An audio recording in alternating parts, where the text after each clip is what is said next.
Imagine reading an ancient text written nearly 3,000 years ago. You are sitting quietly, turning the pages of one of the oldest documents in human history. And then you find something that stops you completely. Something that should be impossible. A name. Not a vague description. Not a general prophecy about a great king from the East. A specific, actual, unmistakable name. Written with complete clarity. With no ambiguity whatsoever. The name is Cyrus. And this text was written approximately 150 years before a man named Cyrus was born. 150 years. That is not a rounding error. That is not a close guess. The prophet Isaiah, writing in Jerusalem around 700 BC, specifically named a future Persian king who would not come into existence until 590 BC and would not come to power until 550 BC. A man whose parents were not yet born when Isaiah pressed that name into papyrus. And Isaiah did not just name him. He gave him a title that no one in the entire Hebrew Bible had ever given to a non-Jewish person before. He called him the Messiah, the Anointed One of God, chosen by God himself for a specific historic purpose. And here is what makes this story even more extraordinary. Cyrus was not Jewish. He was Persian. He worshipped his own gods. He had never heard of the God of Israel. He had no connection to the Jewish people and no personal reason to help them at all. And yet, exactly as the ancient text predicted, Cyrus the Great became the king of Persia, conquered the most powerful empire on earth, and on the very day he entered the great city of Babylon, issued a decree that freed every Jewish captive and sent them home to rebuild their destroyed city and their destroyed temple. An ancient prophecy, a Persian king named before his birth, a decree that changed the history of 3 world religions, and a clay cylinder the size of a football discovered in the ruins of Babylon in 1879 that sits today in the British Museum in London, confirming that every word of the ancient text was historically accurate. This is not mythology. This is documented, verified, archaeologically confirmed history. To understand why Cyrus the Great matters, you need to understand the world he walked into. The year is approximately 600 BC. The ancient Near East, the region that today includes Iraq, Iran, Syria, Lebanon, Israel, and Egypt, is a landscape of competing empires, each one built on conquest, tribute, and fear. The dominant power of this age is Babylon. The Neo-Babylonian Empire under Nebuchadnezzar II has built the greatest city the world has ever seen. The famous Hanging Gardens, one of the 7 wonders of the ancient world. City walls so massive that ancient sources claim chariot races were held on top of them. The brilliant blue Ishtar Gate with its golden dragons and bulls visible from miles away across the flat Mesopotamian plain. The great ziggurat of Marduk rising 90 meters into the desert sky. This is the city that controls the ancient world in 600 BC. In 605 BC, Nebuchadnezzar attacked Jerusalem, the capital of the small kingdom of Judah, home of the Jewish people. In 597 BC he attacked again. In 587 BC, he launched his most devastating assault. The Temple of Solomon, the most sacred building in the Jewish world, the house of God built by King Solomon 4 centuries earlier, was burned to the ground. The Jewish population was deported, taken from their homeland, marched hundreds of miles north and east along the ancient trade routes, around the Fertile Crescent and down into Mesopotamia, to Babylon itself. Priests, scholars, craftsmen, farmers, everyone who mattered was taken. The journey took approximately 5 months. For the Jewish people, this was not simply a political catastrophe. It was a theological crisis of the most profound kind. Their entire religious understanding was built on God's covenant with Abraham, the promise that this specific land belonged to Abraham's descendants forever. Their holy city was Jerusalem. Their God's house was the temple. Now the temple was ash. Jerusalem was ruins, and they were prisoners in Babylon. Among those deported was a young man named Daniel, a teenager taken from his home, placed in the Babylonian royal court, gifted enough to rise to positions of great influence. He would serve in the courts of foreign kings for over 60 years, watching the empire at its height, and eventually living to see the most dramatic single night in ancient Near Eastern history. And a prophecy written a century before his birth was sitting in scrolls that some of the exiles carried with them into captivity, a prophecy that contained a specific name. Isaiah was a prophet who lived and worked in Jerusalem during the 8th century BC, approximately 700 to 740 BC. He is one of the most significant figures in Jewish religious history, and his book is one of the most quoted, studied, and analyzed texts in the entire Hebrew Bible. In one of the most remarkable passages in the history of prophetic writing, Isaiah specifically named a future Persian king. Writing around 700 BC, he used the name Cyrus, referring to a man who would not be born for over a century, who would rule over a Persian empire that did not yet exist, who would conquer Babylon and free the Jewish captives who had not yet been taken captive. Isaiah was not prophesying vaguely about a great liberator. He named the man, specifically, precisely, unambiguously, and the title he gave this future Persian king is extraordinary. The Hebrew word he used is Mashiach, Messiah, the Anointed One, a title reserved for the most specially chosen servants of God. And Isaiah gave this title to a Persian man who was not yet born, who was not yet born, who was not Jewish, who did not worship the God of Israel. Cyrus is the only non-Israelite in the entire Hebrew Bible ever to receive this title. In thousands of years of text, across hundreds of figures, it happens exactly once, to a Persian king. Isaiah also called Cyrus God's shepherd, the ideal ruler who cares for his people rather than exploiting them. Now who was this man that a prophet named before his birth? Cyrus II was born sometime between 605 and 80 BC in the region of Pars in southwestern Iran. He was of the Achaemenid family, a Persian noble lineage, ruling the small kingdom of Anshan, itself a client state under the Median Empire. Persia at that time was a minor power, barely known to the great civilizations. In 550 BC, he rose against his Median overlord Astyages, and what he did after his victory established the pattern for everything that followed over the next 2 decades. He won, but he did not massacre. He absorbed the Maids, made their nobles part of his administration, respected their culture and their gods, incorporated their military units into his own forces, the conquered becoming partners rather than victims. This was revolutionary. Then came Lydia. Croesus, the richest king in the ancient world, defeated through brilliant tactics, captured, and instead of executed, kept as a royal advisor, the pattern repeating. Then the Greek cities of the Aegean, then Central Asia, then the inexorable march toward Babylon. By 539 BC, Cyrus stood at the gates of the greatest city on earth, with an army that had been winning for 11 consecutive years.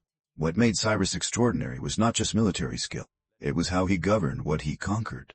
Every empire before him had operated on the same fundamental principle: conquer, impose, exploit, deport populations, destroy local religions, force the worship of the conquering king's gods, strip temples of their sacred objects. Cyrus reversed every element of this completely. He returned the gods that previous rulers had seized and stored in Babylon. He restored temples. He allowed deported peoples to return to their homelands. He worshipped local deities when he entered local cities, not because he personally believed in them, but because he understood that respecting what people held sacred was the most effective foundation for lasting loyalty. This was not weakness. This was extraordinary political intelligence applied at a scale the ancient world had never seen. The story of how Cyrus took Babylon is one of the most dramatic narratives in ancient history, preserved in multiple independent sources, including both the Hebrew Bible and Babylonian records. Babylon should have been able to resist a siege for years, but the Babylonian king Nabonidus had moved the royal court to a remote desert oasis in Arabia for a decade. He had demoted the city's patron god Marduk in favor of his own personal deity. The priests of Marduk, the most powerful religious institution in Babylon, had turned decisively against him. And on the night that Belshazzar, the son of Nabonidus, held his famous feast using the sacred golden vessels stolen from Solomon's temple as party drinking cups, something extraordinary happened. A mysterious hand appeared and wrote 4 words on the palace wall: Mine teko ufarsin. The king went white with terror. His knees shook. He summoned the one man in Babylon who could read what was written, the old Jewish prophet Daniel, who had served in foreign courts for 60 years. Daniel read the words: God has numbered your kingdom and brought it to an end. You have been weighed in the balance and found wanting. Your kingdom is divided and given to the Medes and Persian. That very night you will die. That same night Cyrus's engineers diverted the Euphrates River flowing under Babylon's walls. Persian soldiers waited under the city in darkness. Babylon fell with almost no fighting. Ancient records say the soldiers entered in peace amidst joy and jubilation. The priests of Marduk welcomed Cyrus as the chosen servant of their god. And then, in the first year of his reign over Babylon, Cyrus did what no Mesopotamian ruler had done in living memory. He freed the captives. The decree went out across the empire. Thus says Cyrus, king of Persia, the Lord, the God of heaven, has given me all the kingdoms of the earth. He has appointed me to build a temple for him at Jerusalem. Any of his people among you may go up. 42,000 Jewish exiles made the journey back to Jerusalem. The sacred vessels Nebuchadnezzar had taken from Solomon's temple, 5,400 objects of gold and silver, were all returned. The Persian royal treasury provided funding for the rebuilding of the temple, exactly as Isaiah had written, 150 years earlier, with the name Cyrus written clearly in the text. The ancient historian Josephus records a tradition that Daniel, the old prophet who had spent his entire adult life in foreign captivity, showed Cyrus the scrolls of Isaiah, that the Persian king sat in the palace of Babylon and read his own name in a prophecy written before his birth, that he read the words, "I have called you by name though you have not known me," and was filled with a deep desire to fulfill what was written. Whether this scene happened exactly as Josephus records, we cannot be certain. What history confirms beyond any doubt is the outcome. The decree was issued. The captives were freed. The temple was rebuilt. In 1879, a British museum expedition in the ruins of Babylon discovered a clay cylinder 9 inches long covered in cuneiform script, the Cyrus cylinder. The text announced that Cyrus would return the gods taken from their temples by previous rulers, that he would allow deported peoples to return to their homeland, that he would free those living under oppression. Cyrus was the first king in recorded history to formally announce a policy of religious freedom, not mere tolerance, active support, returning sacred objects, funding the rebuilding of temples, sending entire peoples home to practice their own faiths freely. A replica of the Cyrus cylinder is displayed at the United Nations in New York as a symbol of human rights, 25 centuries after it was pressed into clay. The numbers tell an extraordinary story. The Hebrew Bible contains 240 references to Persia and its kings. Cyrus is named 19 times, Darius 15 times, Xerxes 12 times, Artaxerxes 13 times. 3 Persian kings all credited in Scripture with supporting the restoration of the Jewish people and the rebuilding of Jerusalem. 2 complete books of the Bible are set entirely in Persian royal court. The Book of Esther, the story of a Jewish woman who becomes queen of Persia and saves her people from destruction. The Book of Nehemiah, a Jewish official in the Persian court who obtains permission from the Persian king to rebuild the walls of Jerusalem. A Persian king funding the defense of the Jewish holy city. Persia appears in the Bible not as the great enemy. It appears as the civilization that unexpectedly did what no conqueror before it had ever done. It sent the captives home. One of the most fascinating questions is why Persia behaved so differently from every empire that came before it. One significant factor may have been Zoroastrianism, the ancient Iranian religion built around Ahura Mazda, the Lord of Wisdom, engaged in cosmic struggle with the force of evil, a religion that emphasizes truth, righteousness, and the ethical responsibility of human beings to choose good over evil. Scholars have noted remarkable parallels between Zoroastrian theology and developments in Jewish religious thought during and after the Persian period. The 2 great ancient traditions of monotheism in contact and conversation across 2,000 years of history. The connection between Persia and sacred history does not end with Cyrus and the Jewish exile. The Magi who traveled from the east to honor the birth of Jesus almost certainly came from Persia. The word magi itself comes from the ancient Persian priestly tradition. The first Gentiles recorded in the New Testament as worshipping the newborn Messiah came from the land of Cyrus, from the civilization that Isaiah had called the chosen instrument of God. And on the day of Pentecost, the moment Christians consider the founding of the church, the peoples mentioned first in the account are Parthians, Medes, and Elamites, all ancient peoples of the Iranian plateau. Iranian people present at the very beginning of Christianity itself. Cyrus died around 529 BC. His tomb at Pasargadae in Iran still stands today. When Alexander the Great swept through Persia in 330 BC, burning Persepolis in symbolic vengeance, he made a specific exception for the tomb of Cyrus. He visited it personally. He read the inscription, "O man, whoever you are and wherever you come from, for I know you will come. I am Cyrus, who gave the Persians their empire. Do not begrudge me this little earth that covers my body." Alexander reportedly wept. Without Cyrus, without the freedom he granted and the resources he provided, the Jewish community in Babylon might have remained in exile indefinitely without that community returning to Jerusalem and continuing their faith. The religious environment that produced Jesus 6 centuries later and Muhammad 6 centuries after that would have been profoundly different, or might not have existed in the form we know it all. 2 of the 3 largest religions in human history, shaping the lives of more than 4 billion people across 2,000 years, trace a direct historical line through one Persian decree, issued in 539 BC. There is a beautiful metaphor in this story. A Persian carpet, one of the greatest artistic achievements of Iranian civilization, is extraordinarily complex on its underside. Thousands of knots, loose threads, apparent chaos on one side of the fabric, but turn it over and you see the pattern. The coherent, magnificent design that all those individual threads were quietly contributing to all along.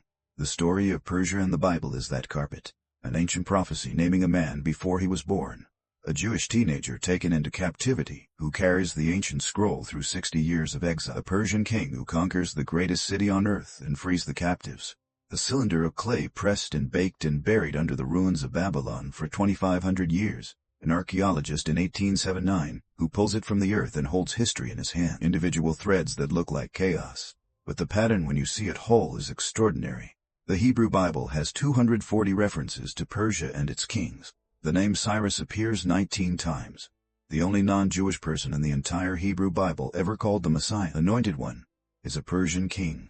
And in the British Museum in London, in a temperature-controlled glass case, sits a clay cylinder 9 inches long, carrying the words of a king who freed the captives and sent the Jewish people home to rebuild a faith and a tradition that would shape the lives of billions of human beings.